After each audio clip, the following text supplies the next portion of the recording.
I was watching a special on, but he's like, I demand that I stay in top class hotels and only be driven in Rolls Royces, and I don't know, those guys seem like total sham to me.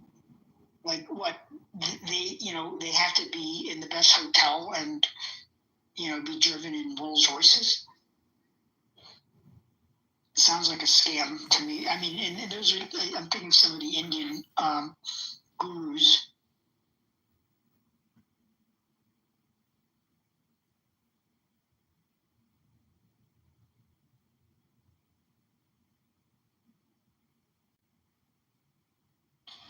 Have you ever heard of Richard Albert? I have not. Ramdas? I've heard of Ramdas. Have you ever heard of Brian Johnson? Kind of off topic, but it's just interesting how so many people travel to India for this knowledge. Do you think it's a waste of time? Yeah. All this knowledge about traveling to India to gain the knowledge. Is that what you said, dude? How many people travel there to try to gain that?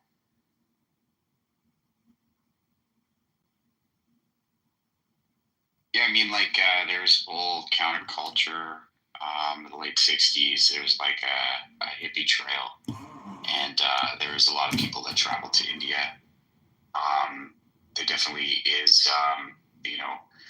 I would say a aspect of Western civilization that leads people to live empty, meaningless lives that they don't really question themselves until, at a certain point in their time, and then they'll question that, and then they go travel and they try to find one of these people, and then people over there understand that there are rich Westerners or wealthy Westerners looking for enlightenment coming over, and so there are a lot of fake sadhus and different people, and definitely the whole self-help new age sort of aspect has always been a money-making part of society. You think about all of the two that you just mentioned, but just a lot of the online self-help stuff. It's it is all just reworked from old wisdom, and some people out there are just spreading it just to make a buck, make a dollar, make oil salesmen.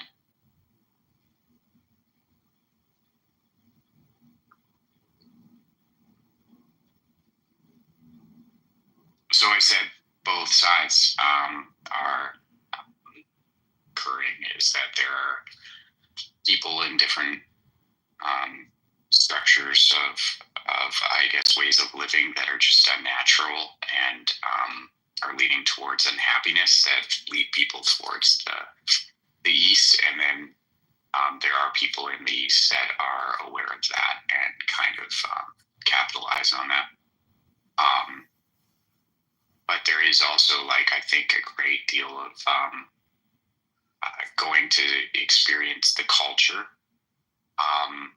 in the landscape is a real experience that is worth traveling for compared to most experiences that people travel for. Have you been to India? Not yet, just Nepal. Oh, that's even better.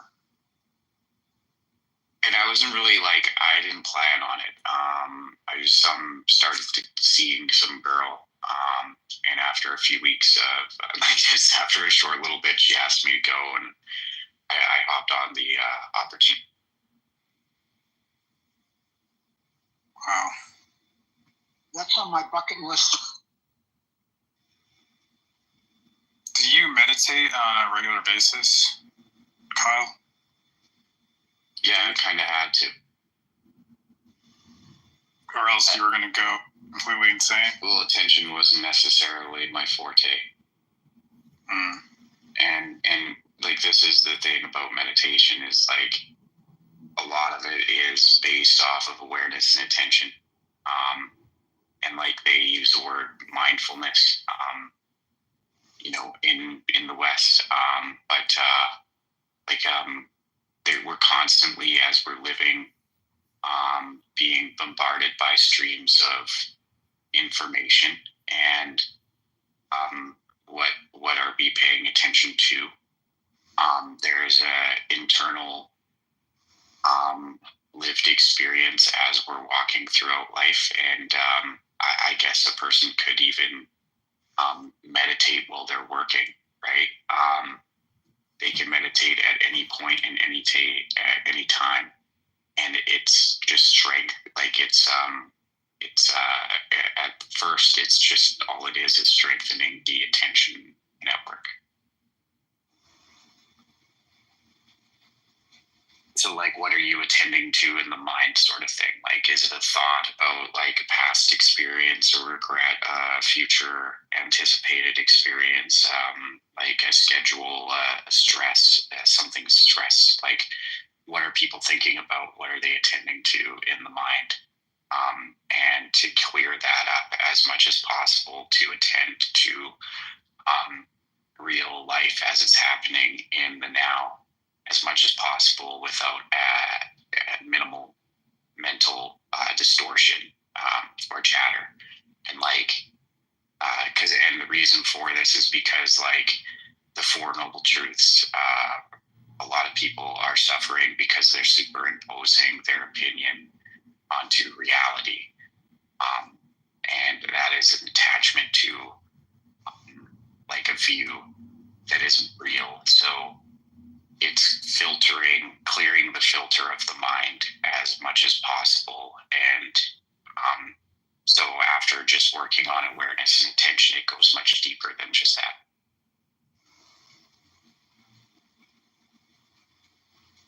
Yeah, I've found that it helps me become calm, at least for a couple hours after I've meditated. And then when I become calm, I'm able to kind of accept or enjoy the things that I have to do more. I become more curious. I become more, just not fighting, not looking forward to what I have to get done. I just look forward to things more, because it just comes, there's like a flow that comes post meditation for maybe a couple hours, and then it starts to die out. Even when you're in that flow, like, as you are aware, like, and you might have to like sharpen the awareness as much as possible, because some people are like, they just have a thought come into their minds and then they're just not aware of it. They go with it and they don't think about it. It's kind of like the breath. There are ways in which people's minds are operating in ways that they're not in control of. You can inhibit those thoughts. So I got company over it, but what else about it can I say quickly? The reason why it's important is because of what you said. It allows that ability to access that, and the more people practice, the more that like period of time they mentioned as 2 hours would extend throughout the course of the day, because they're like constantly in control. Like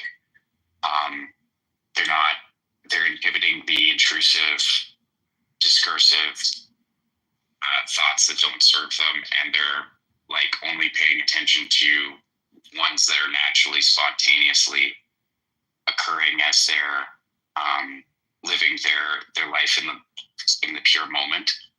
And we'll talk more about this, Dolan, but there's like a really good YouTube video of Carl Friston talking about flow, and he's starting to get into like meditation and flow in his research and everything, and it's pretty cool.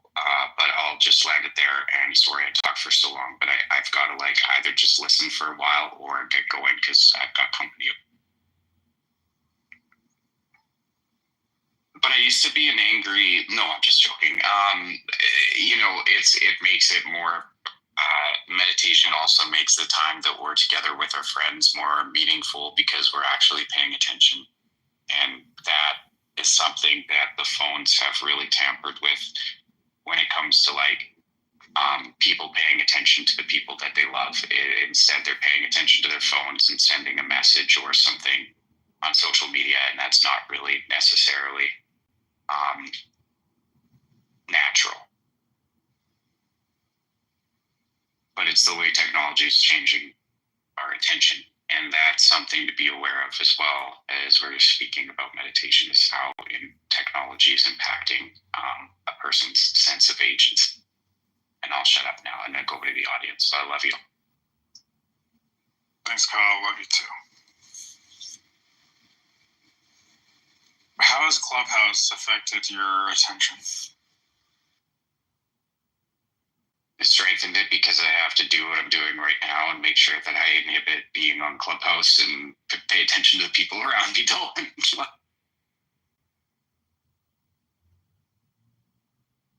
Hey, dude, I posted a link to, I think the video was the Carl Friston on flow.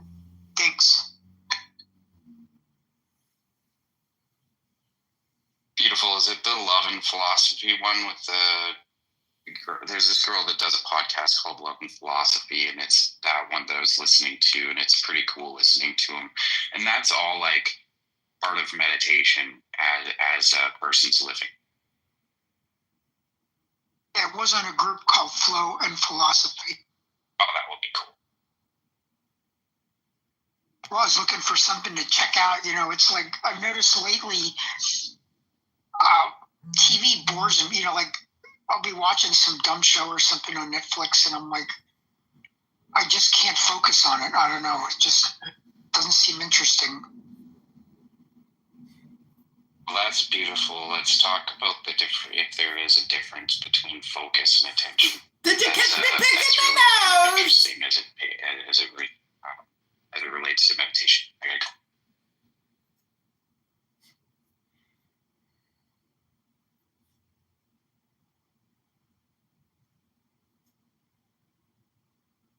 I think that Steve Huberman was talking about building. There's go and no-go circuits in our brain. All right, so do you mean Andrew Huberman or Steve Huberman? I think it's Stephen Huberman, I believe. I think he's a Stanford, I don't know, neuroscience or something. Oh, you mean the Huberman Lab podcast? Yes. He does some interesting ones. Yeah.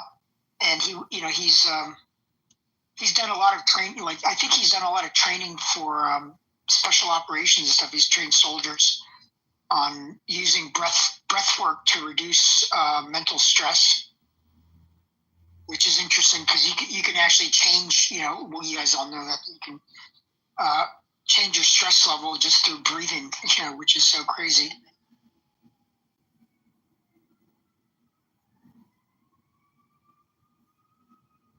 Yeah, I still think that exercise is probably the ultimate in curing my depression, at least temporarily. Like if I do a really hard exercise, like it'll be so easy for me to fall asleep that night. Like no matter what is happening the next day, no matter, it's just exercise is just, yeah, it's amazing. I read somewhere, I forget where, and I wish we had some of these neurobiologists on the stage so they can tell us when we're talking out of our ass.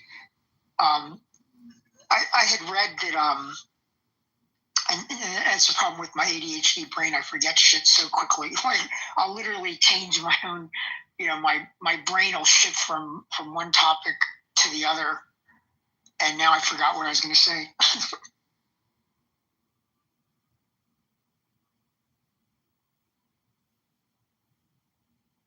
Oh, right. The go, no-go circuits. Yeah, Huberman was doing something on that. And, I hadn't thought of it because we get so conditioned, through phones and things like that. And I think a lot of you have probably done this. I know I was doing it. My phone would vibrate and I'd immediately pick it up. And it became like a Pavlovian response, And Steve Huberman was talking about that. And he said the way you can untrain that, train the no-go circuit. So the go circuit is what makes you want to grab the phone. But you can train the no-go circuit by when you want to grab the phone, resisting the urge. And you can rewire your brain to no longer, pick up the phone every time it vibrates. I thought that was a pretty interesting thing to learn and to start applying.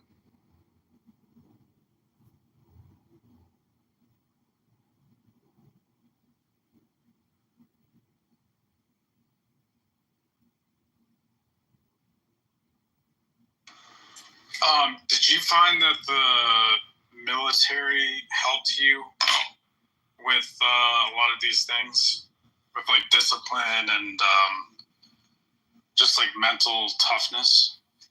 Yeah, it does because, I said I never meditated, but in a way, when you need to get through really, really, really difficult things, the only way you can do it is through meditation because, if you start focusing on the pain and how horrible it is, you'll quit. So when you're under that kind of extreme, pain, being able to just be in the moment and keep pushing will be the only thing that keeps you going. Like just not thinking about it, just kind of accepting where you're at and just making it another second. So even meditation overrides anything you learned about discipline with the military? No, I guess what I'm saying is that I think I didn't know that I was using meditation when I was going through the military. I didn't, because right now I thought about it and I said, yeah, I've been through a lot of very difficult situations. And how did I get through them? Well, the way I got through them was by just not, focusing on just the moment and just saying, I just need to take one more step, just one more step, just one more step. And eventually it's over, whatever it is they're making you do, eventually it's going to stop. And all you have to do is just, survive that extra second, And as soon as you start thinking about quitting or how hard it is, that's when people quit. So you're, in a way, you're just blocking all that out of your mind. And that's what the military helped me do. And I think because of that, I think that's why I appreciate meditation, because I can understand how when you're in those situations, you have to meditate.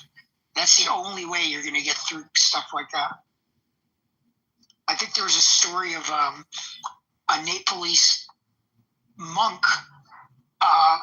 Was it when I forget, but I think it was the Japanese or the Chinese had invaded, and they locked this monk up for he was locked up for, I have to find the video because he talks about it.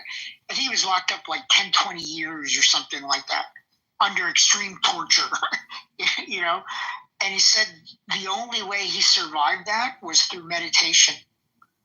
That he just meditated, one more second, one more second, one more second, and that he knew that he would either die or eventually it would end.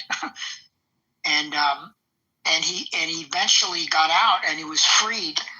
And he said something to the effect, you may be able to take my body, but you can't take or you may be able to, that's right, something about, it had to do with reincarnation, you may be able to kill me in this life, but not the next, something like that. Which was crazy.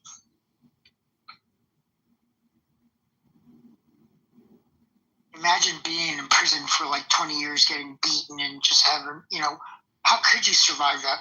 Everybody would want to just quit, instantly.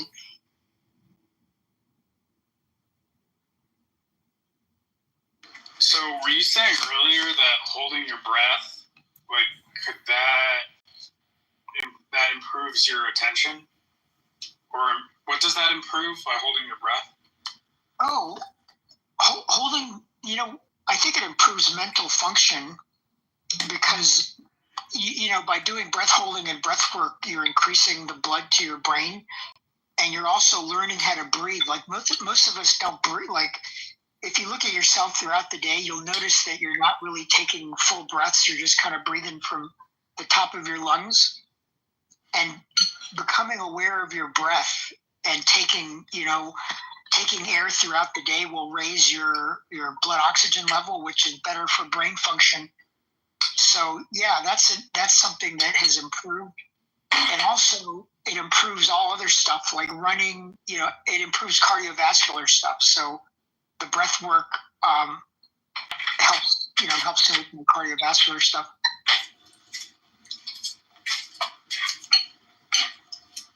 Which makes sense, right? If you can increase your oxygen utilization and your CO2 tolerance, it means you can run harder and longer,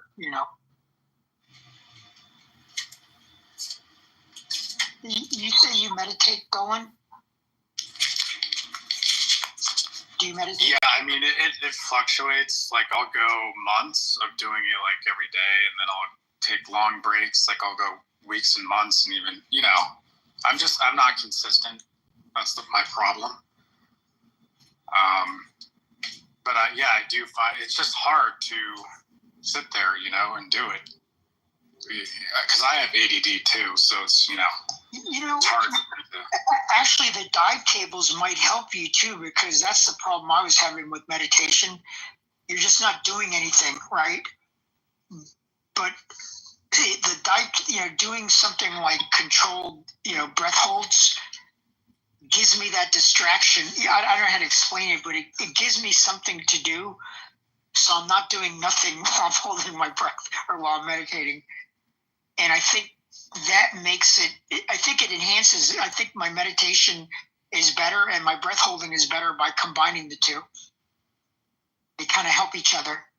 And the other thing for you, and this is another thing that I learned that I think was hugely instrumental for my type of brain, habit stacking. Have you heard of habit stacking?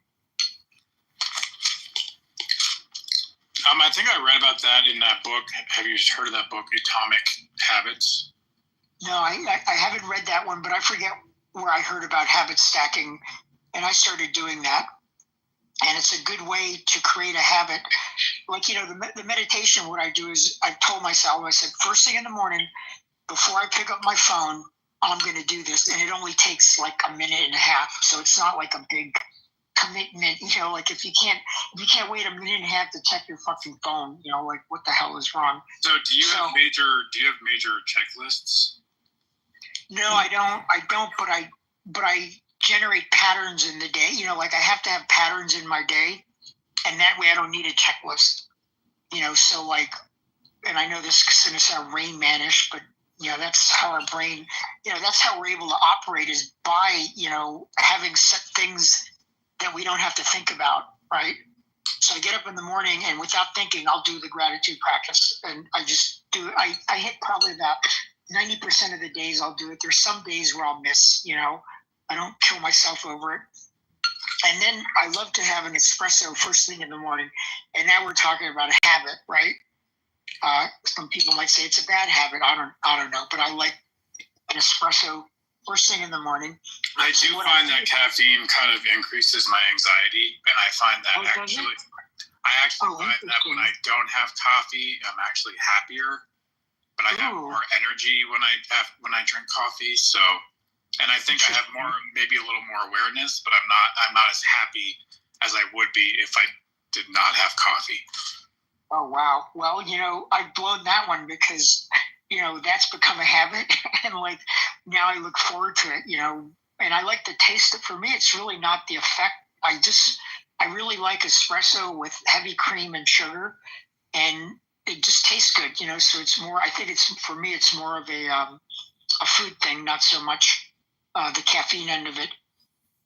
But since I did that every day and I wanted to start exercising, I said, okay, after I drink my espresso, I'll go do a super quick workout, and I'm talking like super quick, like 5 pull-ups, 10 push-ups, 15 sit-ups, and like 30 squats, air squats. And that way I'll get one tiny little workout in the day, you know. So if nothing else happens, at least I've done that. And then I build upon that, and I have a set schedule. So like after that, I'll walk my dog usually, and I count that as my exercise. And then when I get back, I do some work, as I call it. The work is the stuff that pays the bills. I'm a patent attorney, in case anybody's looking for a patent attorney. Do you find that your dog makes you happier? Oh yeah. Oh my God. Yeah. I've lived with dogs my entire life. I could not live without a dog. I don't know what I would do if I hadn't had dogs my entire life. My dog's like by my bed right now. She's like, they get you high, right? They've done studies, and Wisam would probably know about them. Does your dog alleviate anxiety for you too? Oh yeah. Like, I could, not only anxiety, but everything, like I could be feeling completely horrible, right? And then all of a sudden, my dog will come up and, it wants attention and give me attention back. And all of a sudden I'll feel great.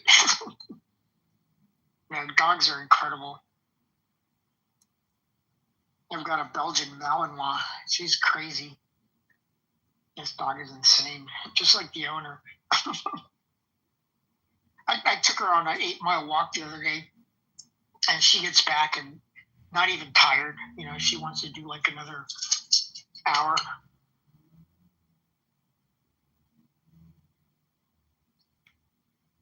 My little Athena, the Tasmanian devil, I call her. She's a cross between a Belgian Malinois, German Shepherd, Australian cattle dog, and a pit bull. Talk about a crazy mix. My God, she's insane. Okay, so how long do you think? I'm kind of fixated on this whole Brian Johnson thing. The guy that's trying to live forever. I don't know why. Oh, I hadn't heard about that guy. That's weird. I haven't been watching news at all. I rarely watch the news anymore. Oh, he's got like a YouTube channel, and I guess Netflix just came out with a documentary on him. His whole philosophy is "Don't die," which is kind of interesting because he has the most tested body of all time or whatever. And I don't know. What do you think? You think if you do all the right things that you could live? How long do you think you could live? That's a good question. I know supposedly like lifespan has been increasing, but my understanding, I think it's mostly due to medical, not so much. I think it's because of medical. Also to do I don't know why this Brian Johnson guy is trying to live forever when really your life expectancy has to do with more your genes than anything else, correct? Oh, interesting. No, I don't know. I mean, this is why we need the experts up here, because I'm an electrical engineer, so like all this crap that I'm talking about is anecdotal as far as you're concerned, because it's not my field of expertise. But I myself, I think I don't know if I want to live a really long time, but I do want to. I want to be as healthy as possible for the people that depend on me, and that's really my motivation. Is like, frankly, and I've said this before, and it shouldn't sound too bad, but like, if I didn't have people dependent on me, I don't need to be around. Like literally, I have no mission on this earth if I didn't have people that depended on me. So I need people that depend on me. That's why I'm here. So I was actually talking about that guy, Brian Johnson or whatever, earlier tonight, because he had posted recently that his average body temperature is like a low-grade fever. It was something like 96 or 97, and a whole bunch of people weighed in on that because he's touting this as like some kind of, I must be aging more slowly because I'm using less metabolic processes and this kind of thing. But what he does not seem to realize is that the human body temperature is fine-tuned to avoid parasites and viral replication and all these other things. And like the fever mechanism is the extreme end of that. And even like fungi and whatnot can survive. Like your body temperature is just outside their survivable range, and so by lowering the body temperature like that, he's claiming it means one thing, but he may actually be opening himself up to all kinds of other pathogen problems, which I'm curious to see if his supposedly super age-defying body will be able to handle significant onslaught just due to dysregulating temperature that much. I don't know. So I don't know. I mean, the other thing is that there are different ways of approaching longevity, and he has a very like tech bro kind of approach, and nootropics and all kinds of interventions, and stem cells and all the things basically. And I don't know that that's. I'm not confident that we have enough data to know whether those are successful long-term strategies, like some of the things he's doing. And I know he's actually discontinued some stuff he was doing. Can you tell me some of the things he's doing? Can you? I have not heard of this guy. So I'm gonna. What's his name? Brian Green? Did you say? Brian Johnson. He has a YouTube channel. Yeah, just called Brian Johnson. And I don't know. Do you have Netflix? I haven't seen the documentary. Yeah, I don't know. I haven't seen the documentary they did on him on Netflix, but I guess it was like a big hit or whatever. I'm gonna check it out. Sounds interesting. Yeah, I think he wrote a book called "Don't Die" as well, but it didn't get very good reviews.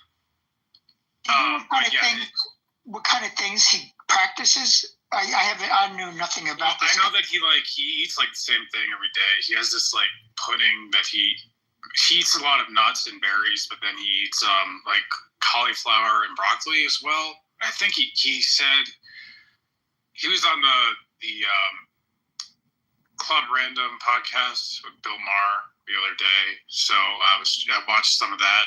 But yeah, he eats like 2 to 3 meals a day, but he eats like small portions. He'll exercise every day for like 30 minutes, I think, and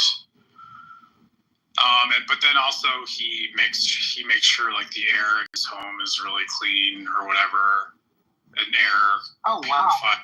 And like I guess he just recently he took his son's blood and like injected it into himself, like his son's stem cells or whatever.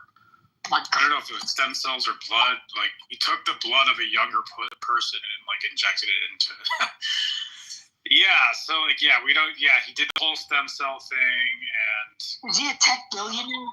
I just did a quick search. Was he a tech billionaire? Yeah, he was he sold his company to PayPal or whatever. So he's a billionaire.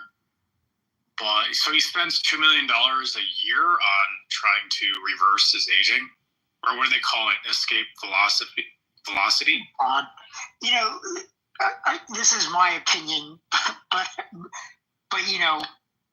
if I had that kind of money, I wouldn't waste it on myself. Trying to extend I would use it for something good, like actually helping people, like my family and friends and stuff. Just think if he got his wish and he lived to be 10,000 years old.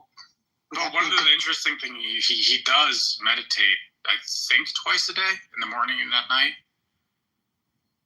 And he said that his favorite time of the day is like exercise and meditation.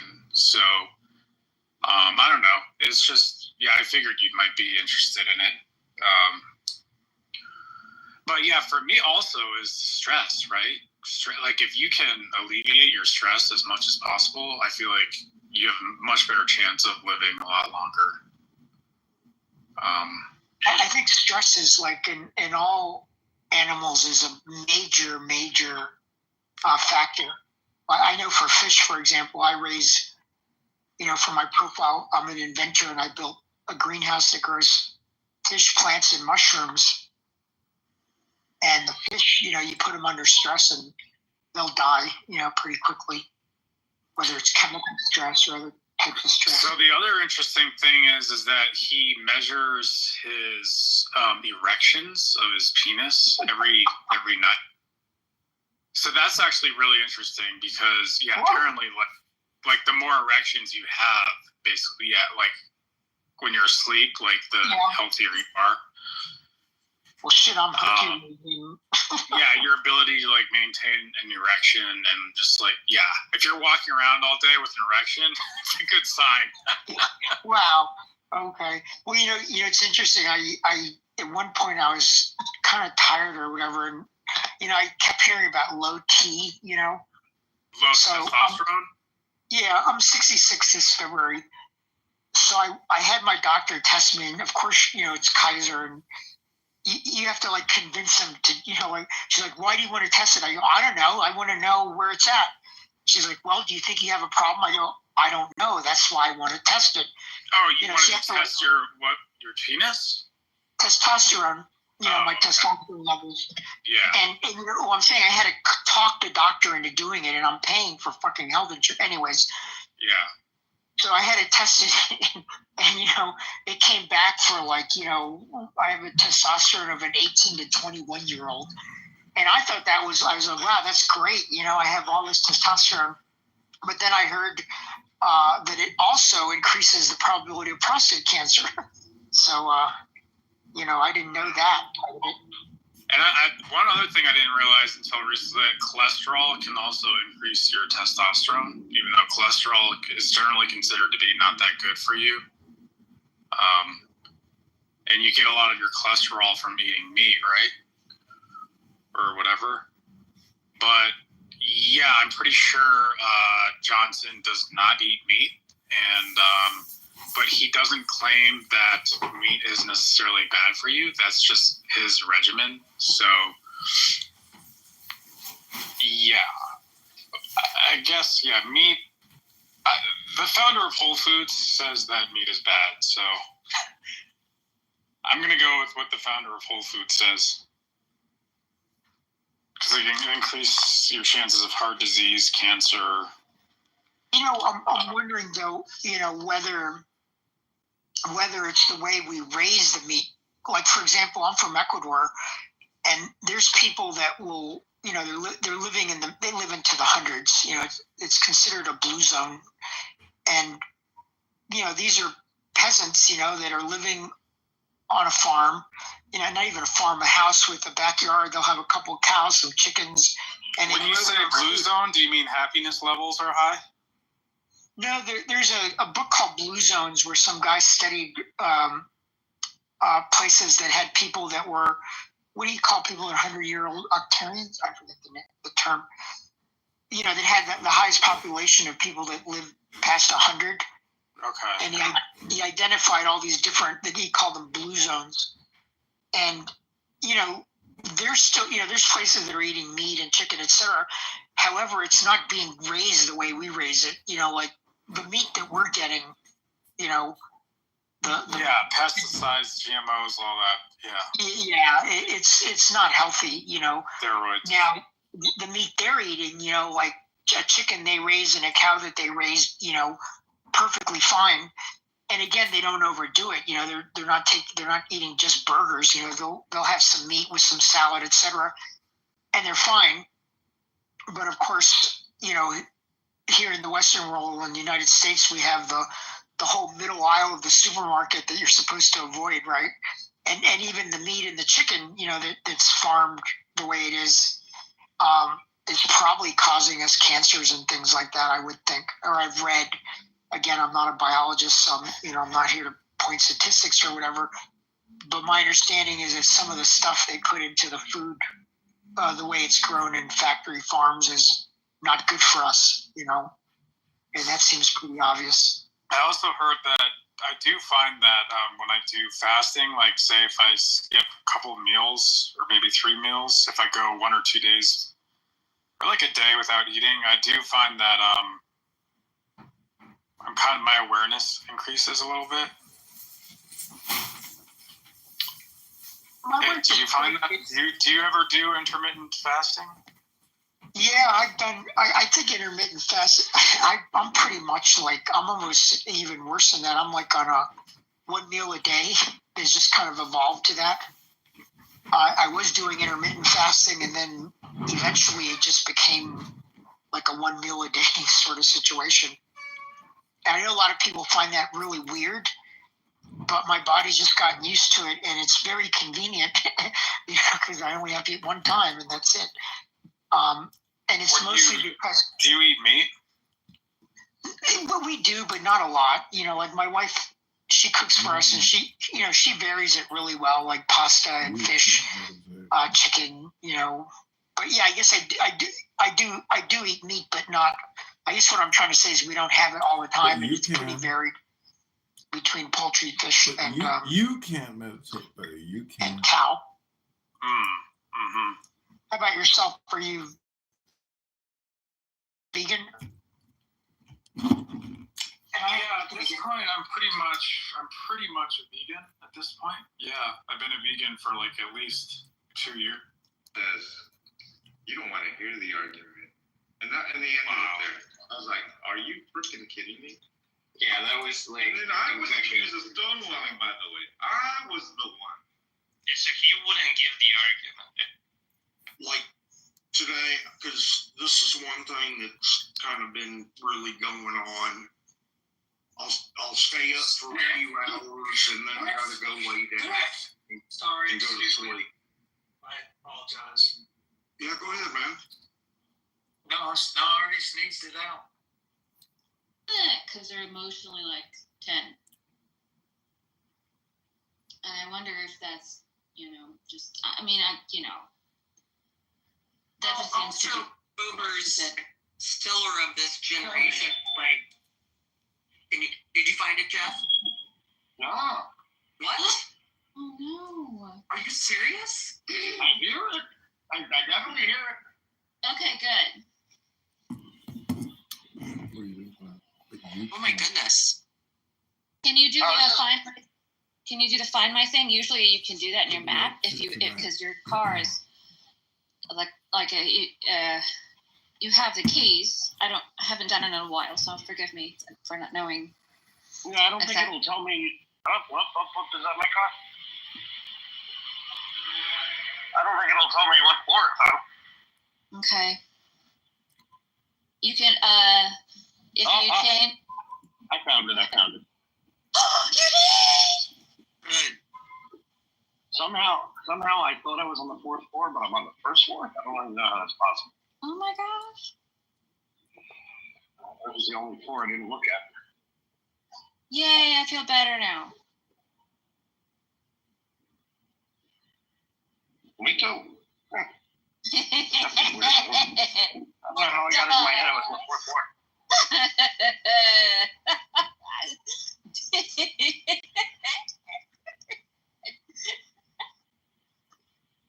Yeah, no, that makes perfect sense because when you were a kid, you had to just shut up and accept whatever you got and it wasn't enough.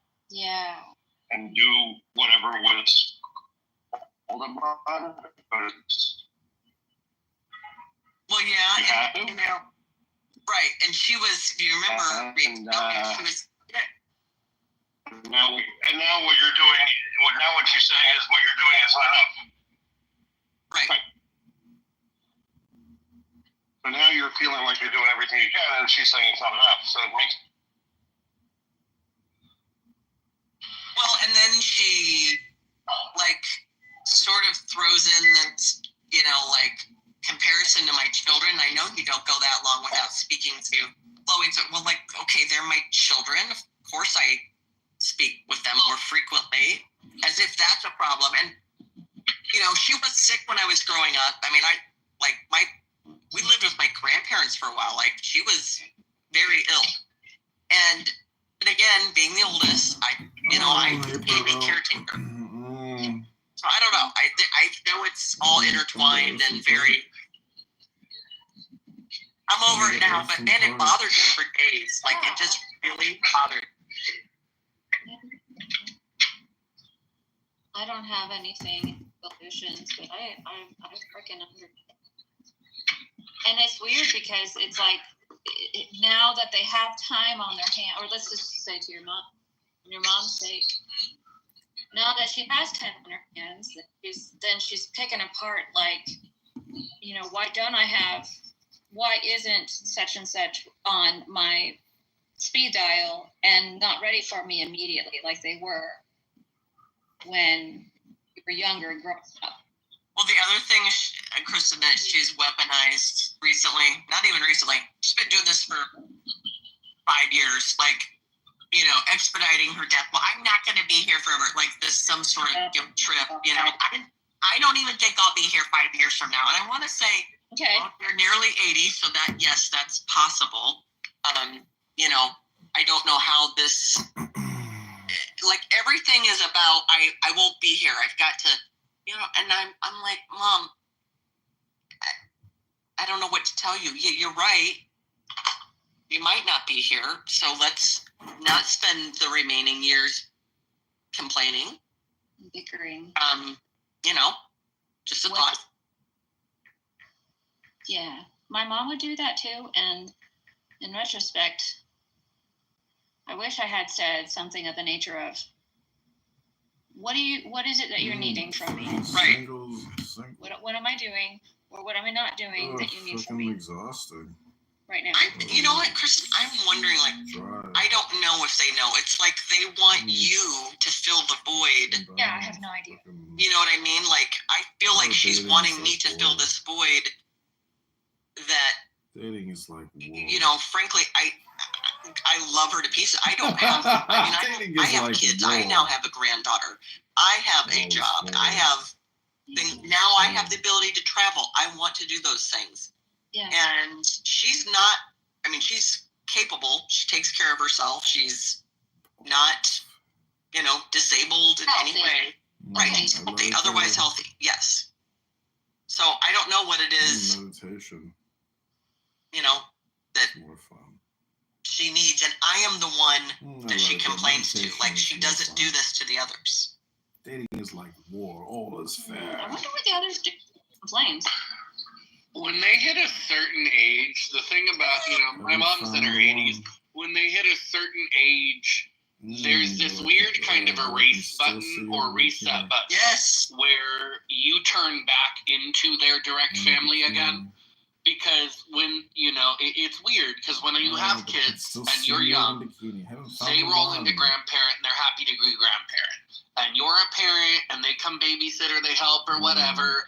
And your family is one thing. You're still a part of the bigger family, but there's an acknowledgement. And then they hit a certain age. For my mom, it was like 80, 81. And then all of a sudden they feel like they're back in your family again. They're like right back on top. Yes. And so... Isn't this guy like a fake judge? I thought he served in the IDF. He doesn't even speak Hebrew. I talk to my mother every other day because of the reality of our family and the family trust and everything else. Danny's but outing she me? will still be like, oh, I talked to Ariel and she talked to you today. So if I talk to one of my kids and then she talks to them before talking to me, she will bitch about it. Shut the fuck up. All right, we're moving over to Adrian Dittman live on X. Here we go. Looking at statistics, then anyone whose job doesn't involve statistics. Yeah. I too am a data scientist. I spent so much of my fucking free time just looking at data and statistics. I'm like, yep.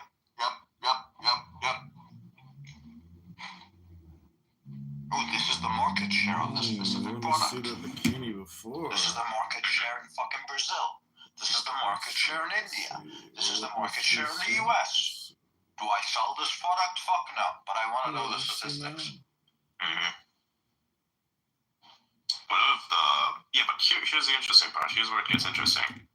Right? I think from a social dynamics perspective, what are you doing here, Princessia? Don't you have to go to the gym? Whether or not the Chinese, from a sexual desire perspective, are into themselves or into another nation. It's ironic that when you look at Pornhub usage in fucking China, that somehow the Chinese want to fuck Japanese more than themselves, even though you have places like fucking Italy and like Brazil and all this, like where the men are just basic fucking narcissists. These people really are into their own category. It's incredible.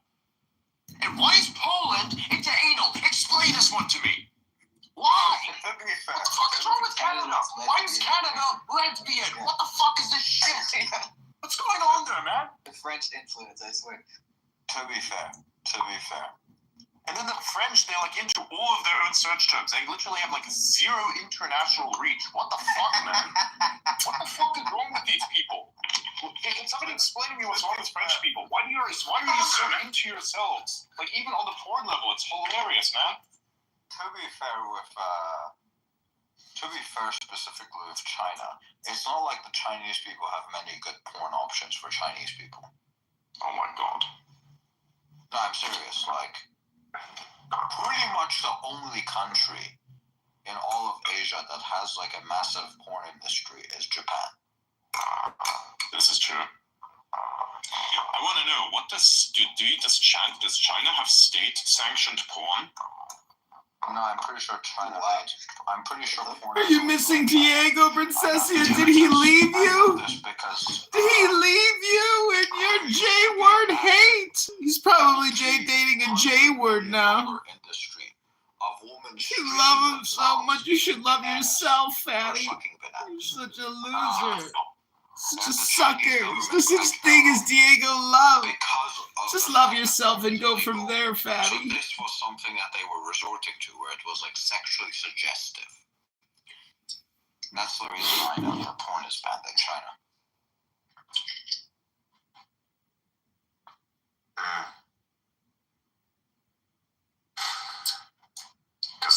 guess when you looked at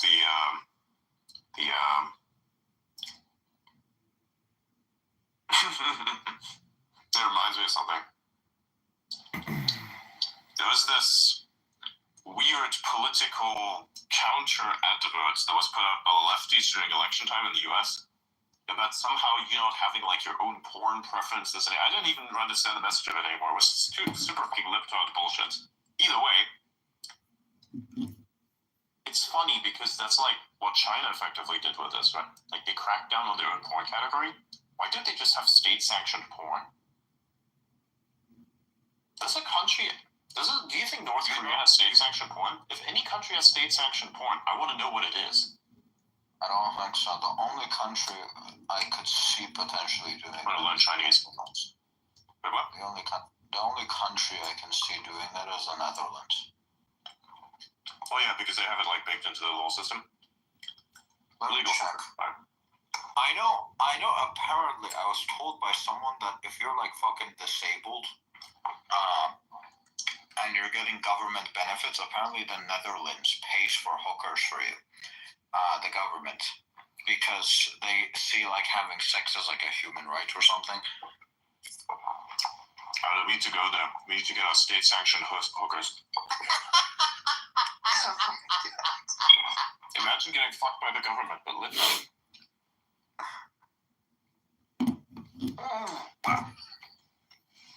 Does that mean that if I pay taxes there, my tax dollars are fucking someone else? Because that's literally what it is. It's incredible. Yes. That totally redefines the definition of fuck you money. Not on a boat. Remarkable. Not on a boat. Yeah, it says no country officially sanctions pornography.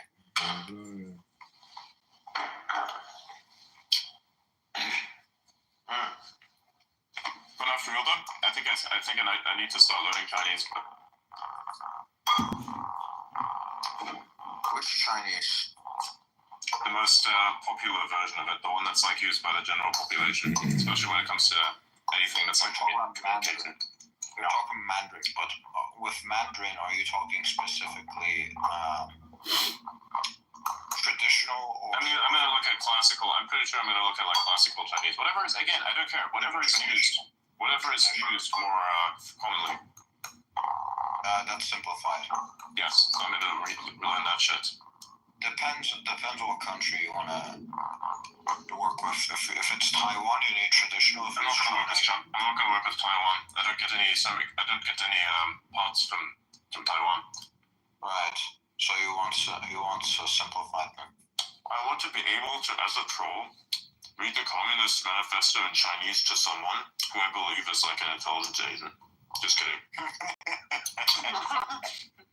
Wow. There's obviously a troll, there's no such thing. But, you know.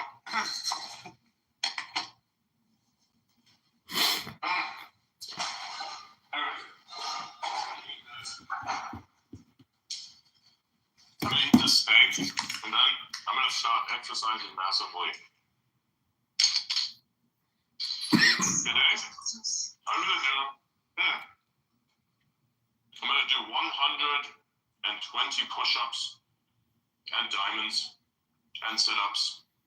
I'm gonna do a few pull-ups also. I am going to be so sore and fucked that I'll have to rest for like a few days, but I'll still do my normal 15 allocated. So fuck this shit. Let's go.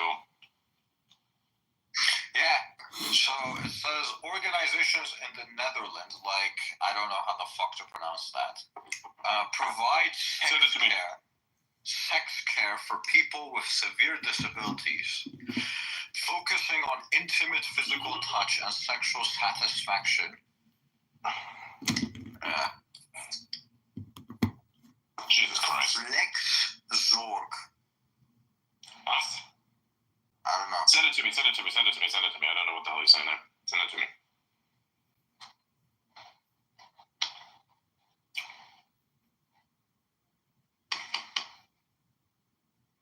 What the fuck is this shit? How the fuck should I know? Flexzorg? Flexzorg? I don't know, maybe. Flexzorg, I think. Fuck, I don't know. The most racist way to pronounce that thing. I don't know. There's like zero way that that's happening.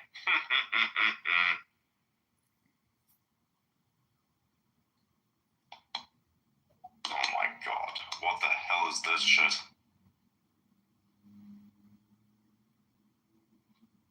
It's like 4 hours. Like, what the hell?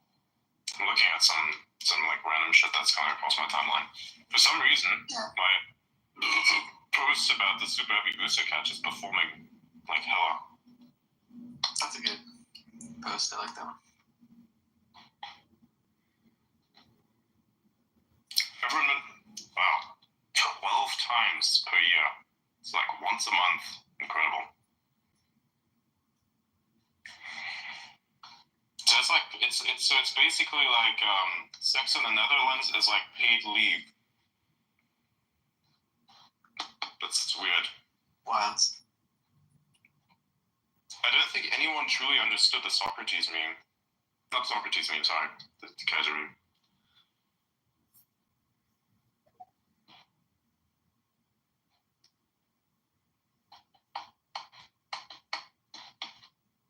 Can somebody... Oh, I remember now.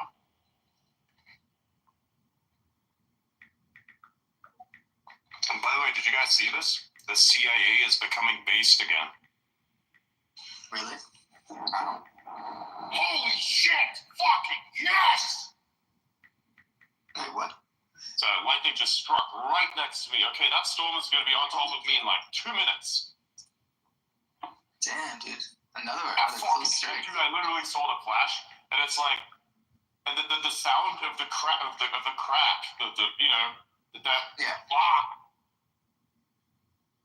So yeah, that thing is, what is it?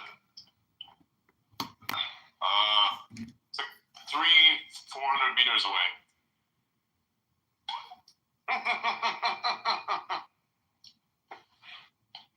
You know, this one time, I was outside, I was doing my thing, I was chilling, having a communication with someone. I was looking at the sun like, man, that thing's coming awfully close. It was raining, it was doing well. And then all of a sudden, I was looking at this mountain in front of me. I had this feeling that lightning was about to strike right fucking there. And literally 10 seconds or so after that, fucking lightning directly struck that bitch. I was like, all right, time to go inside. Yeah. Don't blame you. Fucking straight up, man. I've never seen him that close before. Incredible. Absolutely incredible. By the way, Jordan, code post his face. Well, in 2 seconds, I was just reading something on my timeline that tickled my interest. They're saying 0% capital gains tax if you found your crypto company in the U.S., 30% if you don't. That's pretty lucrative. Yeah, very. By the way, Adrian, check the group chat in X. Which one? Yeah, the best one. You know that one. Best group chat in the world, that one.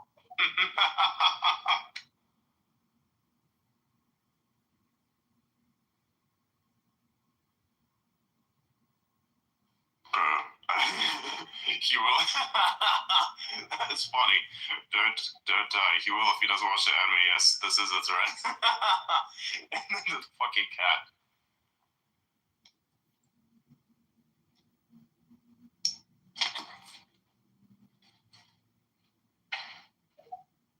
Motherfucker made me sit through 3 movies of The Matrix. Did you watch the Animatrix at least? It's I pretty have good. not. I haven't seen. You The Animatrix is not nearly as good as the original 3.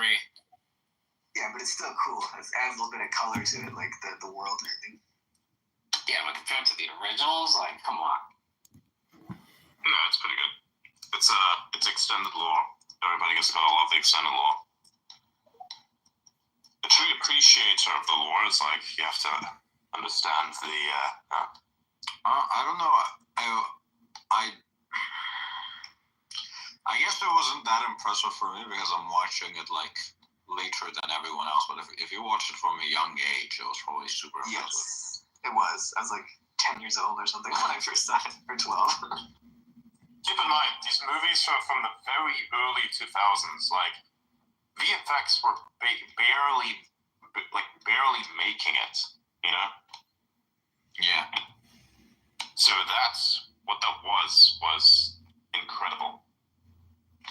Yeah, that's true, actually.